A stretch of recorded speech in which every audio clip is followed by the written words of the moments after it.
Well, ladies and gentlemen, we are once again treading into different territory on the channel, as this week, for the first time, we are going to review a musical. As at the channel point's request of Yoshi, we are reviewing Hairspray, which was released in 2007. Taking place in the 60s, this movie centers around a young girl named Tracy Turnblad who just wants to become a dancer. This movie deals with a lot more than just dance, though, as after Tracy becomes friends with some black kids, she wants to help try to break down the barriers of segregation, especially the segregation on the dance show that she stars on. Unfortunately and unsurprisingly, Tracy does have to deal with a lot of racist-ass white people in her way, but that's not going to stop her from standing up for what she believes in. So this movie is actually based off a musical, which was based off a comedy film. The original Hairspray, which was written by John Waters, was a comedy film released in 1988. Then in 2002, it was adapted into a Broadway musical, and then in 2007, the Broadway musical was adapted into a musical film. In addition to having very good critic reviews, the film also did very well at the box office, grossing $203 million on a $75 million budget.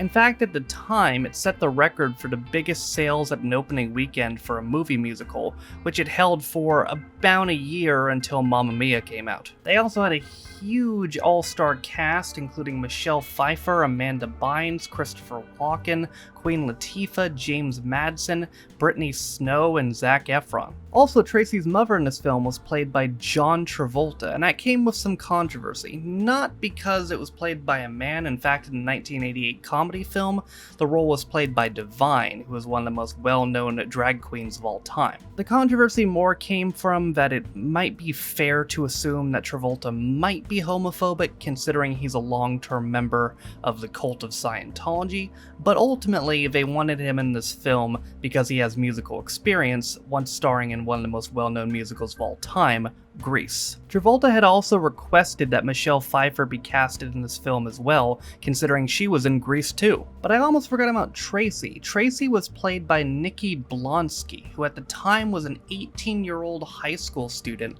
and this was her first ever feature film role. And you wouldn't know it based off her performance. She did just a tremendous job, and overall the acting, the singing, pretty much everything about this movie was really good. Usually musicals aren't my thing usually, but I really enjoyed this a lot. But we'll talk about that a little bit more after we recap the movie. For now, were the boundaries of segregation broken down, or did the evil white people prevail? We're gonna find out right now when we review Hairspray, released in 2007. So our film begins with young Tracy Turnblad singing about how much she loves living in Baltimore. And if you're watching this thinking, wow, Baltimore looks nice, that's because this was filmed in Toronto. After school, Tracy and her best friend Penny race home to watch their favorite show, The Corny Collins Show. The Corny Collins Show is a dance show that stars an all-white cast, although once a month they have a special Negro Day, which features black dancers. And because it's integral to this movie, I'm going to have to use the word Negro a couple times during this review, and if you're uncomfortable with that,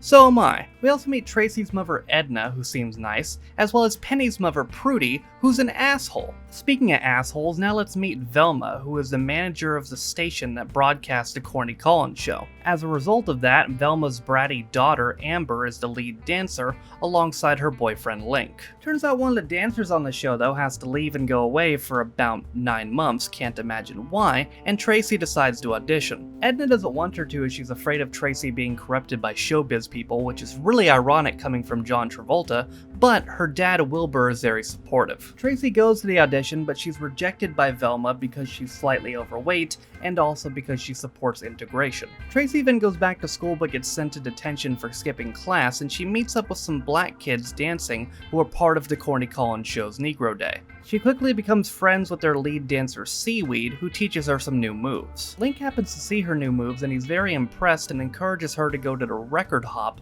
that Corny Collins is hosting the next day. Tracy then goes to the record hop and she outshines everybody by appropriating Seaweed's dance, and Corny Collins chooses her to be on the show. Velma is furious at this, as is Mr. Spritzer, who is the owner of the Ultra Clutch Company, which is the main sponsor of the show. However, he very quickly changes his tune with public opinion as Tracy becomes the most popular member of the show. Tracy also introduces Penny to Seaweed, who she becomes immediately infatuated with. Later on, Edna gets a call from a Mr. Pinky who wants Tracy to be the spokesperson of his dress shop. And fun fact, Mr. Pinky is played by Ben Stiller's dad, Jerry Stiller, who actually played Wilbur in the original 1988 film. Edna acts as Penny's agent, and Penny helps her get some confidence back by buying her a new dress. However, that newfound confidence is immediately shattered when they meet Velma, and Velma just be's a bitch and calls them fat. Meanwhile at school, Link is starting to get fed up with Amber's bullshit and he gets sent to detention with Tracy. Seaweed then invites Tracy, Link, and Penny to a party, and they also meet Seaweed's little sister, Little Inez, as well as his mother, Mabel,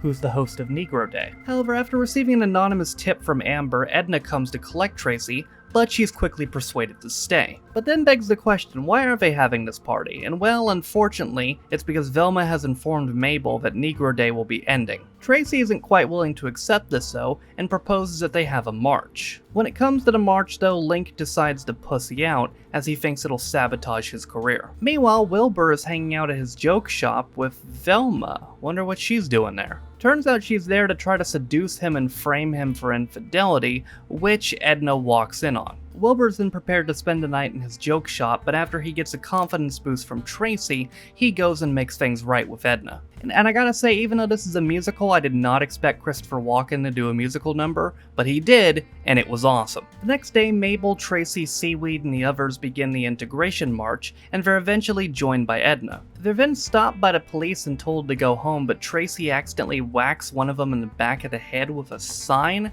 and she's forced to go on a run. And this was actually probably the biggest change from the Broadway musical, as in the Broadway musical, Tracy actually went to jail, but they cut that from this, meaning they cut an entire song called The Big Dollhouse as well. In the aftermath, Wilbur bails Edna and 20 other protesters out of jail, while Tracy goes to Penny's house to hide. Penny's mother catches wind of this though, and punishes Penny by tying her to the bed. What the fuck, dude? Meanwhile, Link has gone to Tracy's house, and he realizes that he loves her. Simultaneously, Seaweed shows up to free Penny, and they discover that they're in love as well. The gang all retreat back to Mabel's place, and they hatch a plan. As you see, tomorrow is the Miss Teenage Hairspray pageant, and on the run or not, Tracy is gonna win. And they're gonna need a lot of help to win, as it appears that Velma has rigged the results of the pageant to ensure that Amber wins. And even though they have an entire police presence outside, they're very easily outsmarted by the others, who sneak Tracy into the building. Right as Amber's about to be declared the winner, Tracy makes a surprise appearance and starts an impromptu dance battle, which Little Inez takes center stage of. She took center stage so well, in fact, that she got enough write-in votes to win the pageant, which means she's the newest member of the Corny Collins Show, and the Corny Collins Show is officially integrated. Velma is obviously furious, and she's about to be even more furious as she's caught on camera by Edna and Wilbur, revealing that she rigged the results. And as a result of this, she is promptly fired. The movie ends with one big integrated dance celebration led by Edna, and Link and Tracy finally share a kiss to end the film. So again, I thought all the acting was good in this movie. If I had to pick a worse performance, probably Travolta, just because I feel like he didn't shine as much as the others. If I had to pick a best, probably a tie between Queen Latifah and Michelle Pfeiffer. Michelle Pfeiffer was tremendous at making you hate her in this movie. She played a great villainess, and Queen Latifah played a great antithesis to her, and all of her musical numbers were awesome. And once again, have to give huge credit to Nikki Blonsky, because again, if you didn't know going into this that this is her first ever film role, you never would have known. Because she seemed like an already experienced actress. She did an incredible job, and apparently it was actually her dream to play this role, as it was her favorite musical, and she played it incredibly well. Good job by her. And even though I'm not usually a big musical guy, I really enjoyed this. Is this my favorite musical ever now?